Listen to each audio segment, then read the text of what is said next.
तो तुम्ही अनेक मुलांनी केलं असेल, एखादं चित्र घ्यायचं, त्याच्यावर उभ्या आणि आडव्या रेषा मारायच्या आणि त्या चित्रावर आणि तशाच दुसऱ्या कोऱ्या कागदावर मारायच्या आणि इथे ज्या चौकोनात कशी लाईन आहे तसं तिकडे काढलं की अशा तऱ्हेने सगळं चित्र व्हायचं आणि मी तेच रंगवायचं.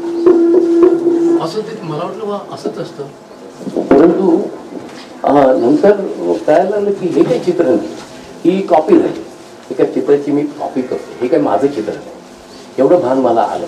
आणि नंतर मी जे स्कूल ऑफ आर्ट, मी थोडक्यात सांगतो, जे स्कूल ऑफ आर्टमध्ये गेलो आणि तिथे सगळं शिकण्याची सगळी तरास न्यारी होती. थोडंसं कन्फ्युजन करणारी होती पण हिंमत पण देणारी होती.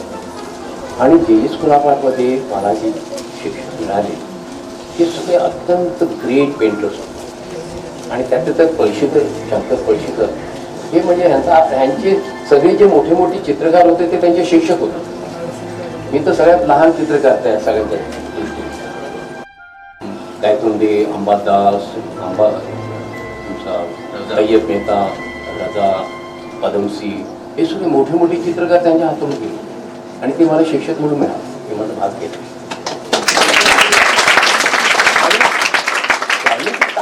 जी आहे ती इतकी आहे की ती कधी संपणार. त्यांनी मला काय शिकवलं असेल, पाहायला शिकवलं.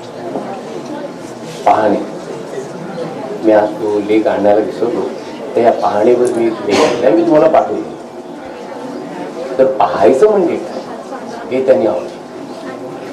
आपण पाहतो आणि हा चेहरा कसा दिसतोय, त्या चेहरा लाईट कुठून आलाय, अंधार ह्या बाजूला अंधार का वगैरे, पण हा संबंध चेहरा असा काही फ्लॅट नाही आहे, तो घनवादाचा चेहरा नाही, त्याला एक घनता आहे.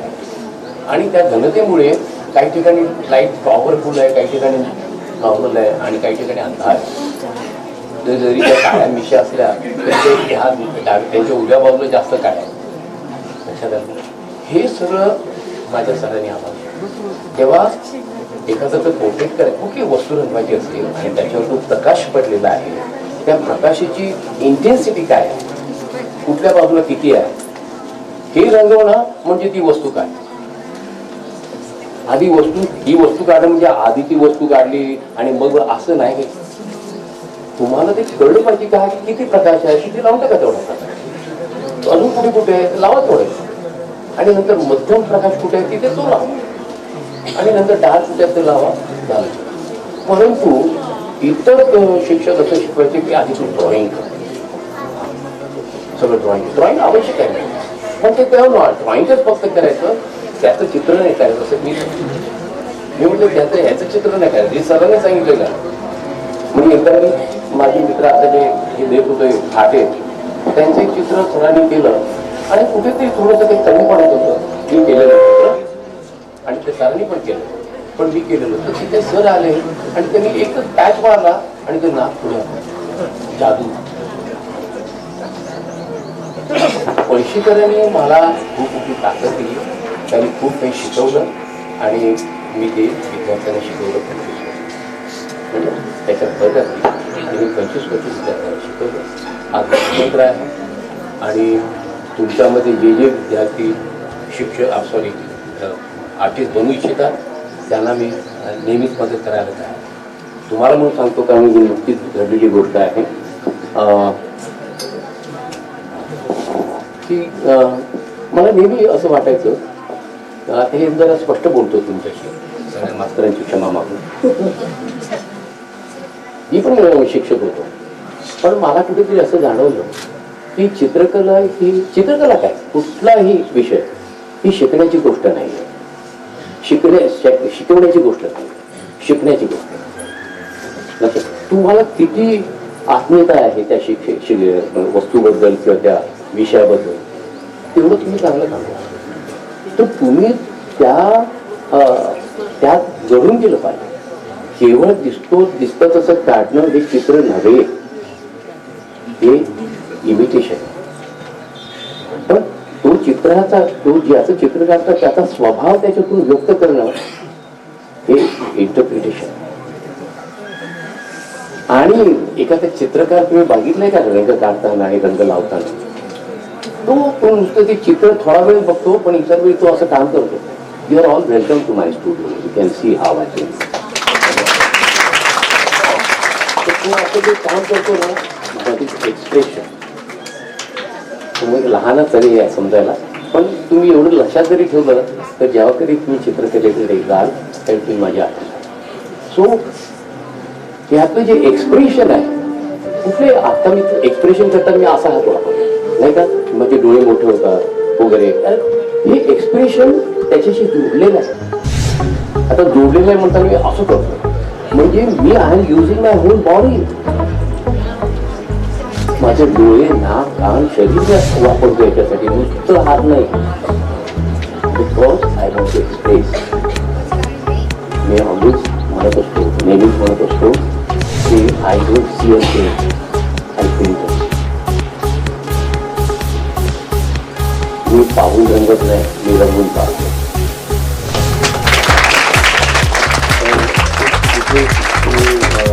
तुम्ही त्याच गोष्टी मला बोलायला दिल्या, तुम्हाला सगळ्यांचे मी आभार मानतो. आणि तुम्हाला सगळ्यांना मी आशीर्वाद देण्याचा मोठा झाली होत आहे.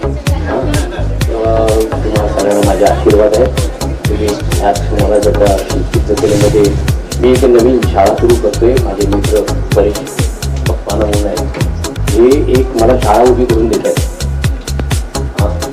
आणि तिथे मी हे teaching without teaching, remember teaching without teaching करणार. तिथे ज्यांना यायचंय ते येतील, तो फॉर्म भरावा लागेल, त्या काही प्रश्न त्याची उत्तर द्यावी लागतील, आणि त्या तुम्ही पास झाला तुम्ही तर तो तिथे आणि त्याला तुमचा चांगलं मोठ्याच्या मोठं घर आहे, त्याच्यात त्याला झोपण्याची रेसिडेन्शियल, तो तिथे राहून चित्र काढणार आणि त्याच्या चित्राच्या काय खाण्यापिण्या जे काय तिथे प्रॉब्लेम असतील ते आम्ही सोडवणार, त्याला सोडवायला मदत.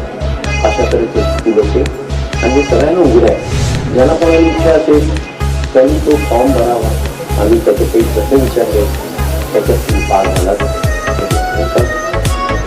कसंही नाही झाला तर कधी कुठे आडवाटेला भेटलात आणि तुम्ही मला जर का विचारलं की सर मला चित्र शिकवाल का, तुम्ही बोल. थँक्यू.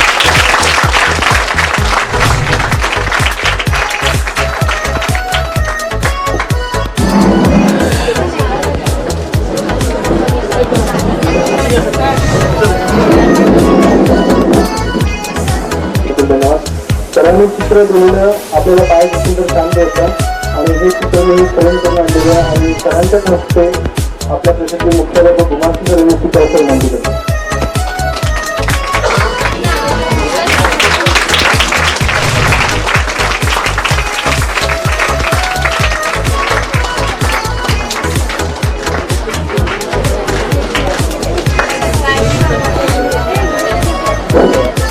सरांनी थोडंसं लहान मूल रेखाटन केलं आणि तेच मला परत पाठवलं आणि हे चित्र लाख मुलाचं आपल्यासाठी आहे आणि सरांनी खूप दिवसापूर्वीच आपल्याला दिलेलं आहे आणि ते आज इथं फ्रेम करून कार्यक्रमाने आणलेले हे आपल्याला शाळेमध्ये कधीही बघायला मिळेल, कधीही किती वेळाही बघायला मिळेल. आणि आता कार्यक्रमाची सांगता आपण आपल्या शाळेच्या प्रार्थनेने करूया. सगळ्यांनी हात जोडायचे आणि डोळे मिटायचे आणि प्रार्थना लागेल. प्रार्थनेच्या पूर्वी तुम्हाला एक मी मला वाटायला सांगतो, तुम्ही कधीही स्वतःला कमी लेखून, तुम्ही कधीही स्वतःला लेखा झाली तरी समजू नका. तुम्ही तुमच्यात रस राहा, तुम्ही तुमच्यात जिवंत राहा. तुम्ही जे कराल ती पूर्व दिशा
सुद्धा आता कार्यक्रमामध्ये विद्यार्थ्यांना सरांनी पुष्पगुच्छ देतात, तर मला सुद्धा सरांकडनं हक्काने मागून घ्यायचं एक गुच्छ आणि सरांना मला एक पत्र द्यायचंय आणि कृपया करून सरांनी मला एक गुच्छ इथलंच द्यावं आणि मी नक्की सरांसोबत फोटो काढेन.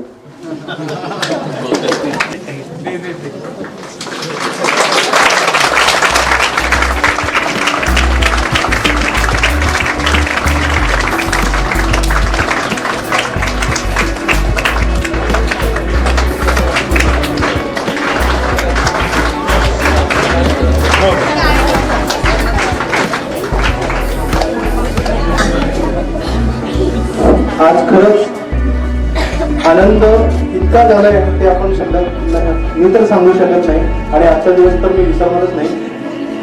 तर आता यानंतर कार्यक्रम संपला असं जाहीर करतो आणि वर्गात सगळ्यांनी जायचं आणि सरांना मी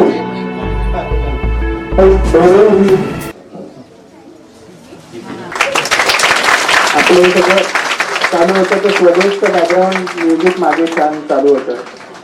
म्हणजे इथे राहून ही लोक खूप पुढे आलेली आहेत आणि तुम्हाला पण पुढे नेत आहेत.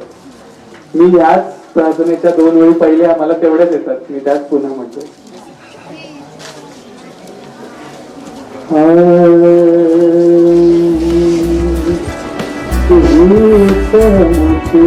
प्रार्थना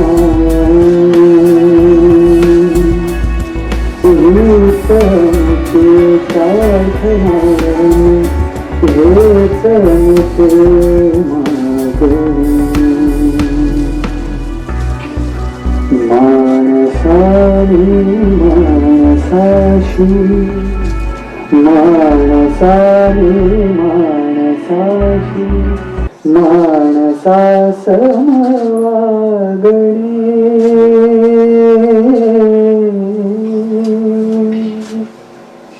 हीच मुझे प्रार्थना हेच मुझे मागणी मानसाने मानसाशी मानसा समवागणी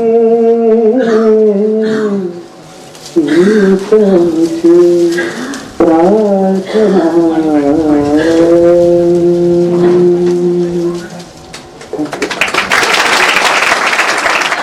कार्यक्रम संपूच नाही असं वाटतंय पण वेळेचं बंधन आहे आणि तो संपेल. आणि वर्गात गेल्यानंतर मी सरांना 2 मिनिटं प्रत्येक वर्गात सरांना घेऊन येणार आहे आणि सर पूर्ण शाळा मंडळाप्रमाणे बघतील आणि इथून म्हणजे मार्गस्थ होतील. धन्यवाद. सगळ्यांनी शांततेत वर्गात जायचं आणि सगळ्यांना सर येऊन हाय करतील नक्कीच.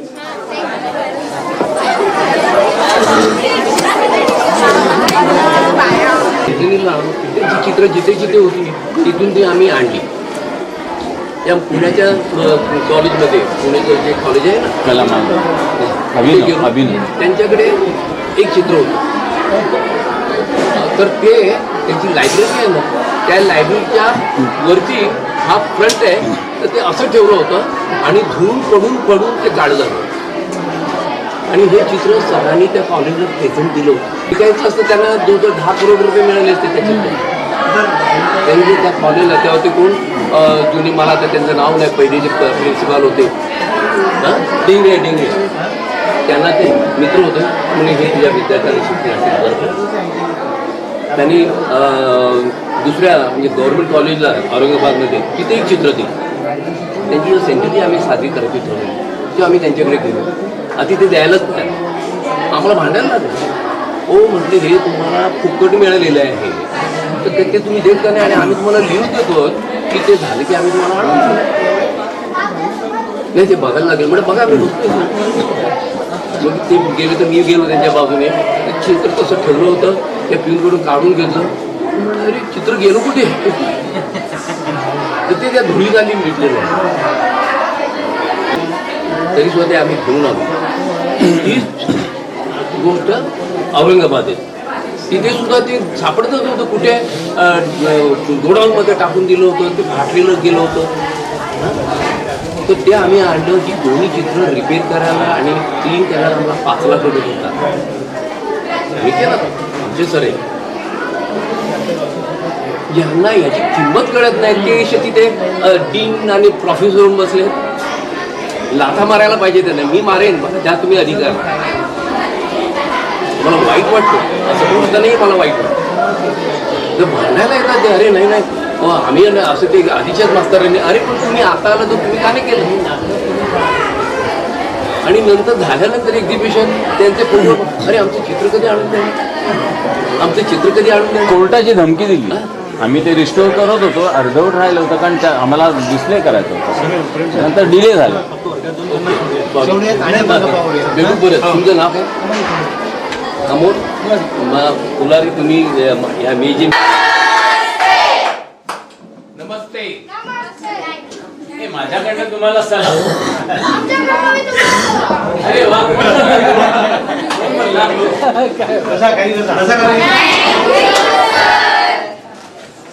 तुमची शाळा मला खूप आवडली. ठिकाणी छान आहे.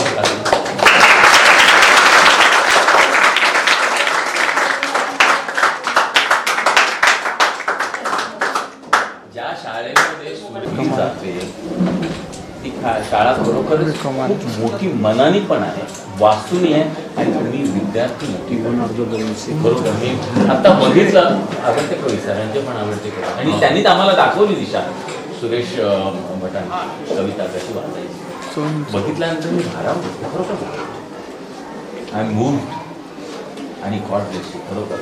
सर या सरांनी इतकं एवढं तुम्ही दिले हो, वैभव आहे. सुरेश भटांची आईवरची कविता माहितीच. आयुष्यात आईपेक्षा श्रेष्ठ कोण? तीच परमेश्वर पण श्रेष्ठ नाही. तीच आहे, तीच कविता आहे. पण ती दुसरी केतून.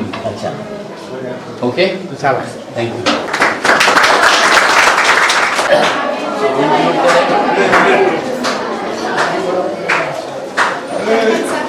थँक्यू.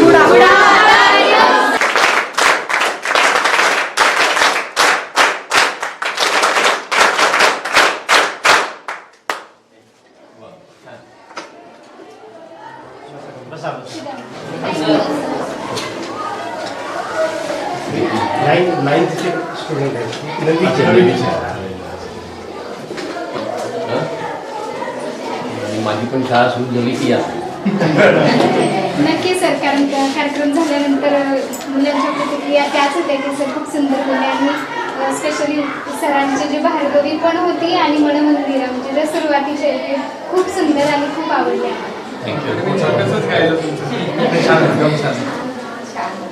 तर तुम्ही सुद्धा आमच्यापेक्षा छान व्हा.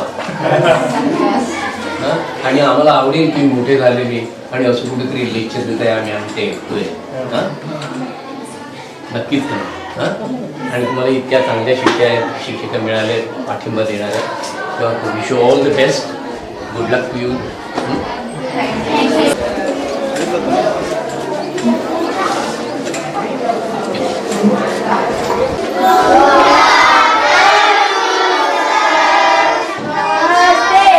नमस्ते. या वर्षी कोविडमध्ये आलेली मुलं आहेत. अजून शाळेत आज मोठ्या उत्साहात क्या बात आहे. ट्रॅफिक साईडून आलेली मुलं. कोविडची भीती बाळगून नका. तुम्हाला तुमच्याकडे तो येणारच नाही. तुमच्यामध्ये डिशन कोण जास्त करतो? नाही कोणी नाही. कोणी नाही. कोणी नाही. नाही म्हणणारच करत असतो. तुम्हाला भेटून सगळ्यांना खूप आनंद झाला. आणि आपण परत भेटत राहू कुठेतरी. कुठे ना कुठेतरी भेटू. ओके. आमच्याकडून तुम्हाला शुभेच्छा.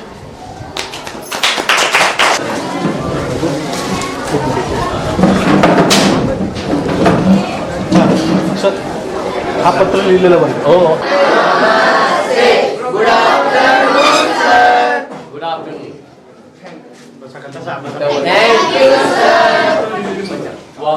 तुम्ही पत्र लिहिलं छान पत्र लिहिलं होतं म्हणून मी येऊ शकतो. अशी पत्र लिहित राहा मोठमोठ्या लोकांना. ते पण येते. हे कळलं की नाही तुम्हाला? पत्र लिहिलं की माणूस येतो की ते पत्र लिहायचं तुम्हाला आवडणाऱ्या माणसाला. नावडच्या माणसाला पण ये मग त्यांनाही आवडेल. असं मध्ये मध्ये जावा. तर थोडा वेळ तो मास्क काढा. इकडे राहून ती आठवण आहे. Yes, thank you very much.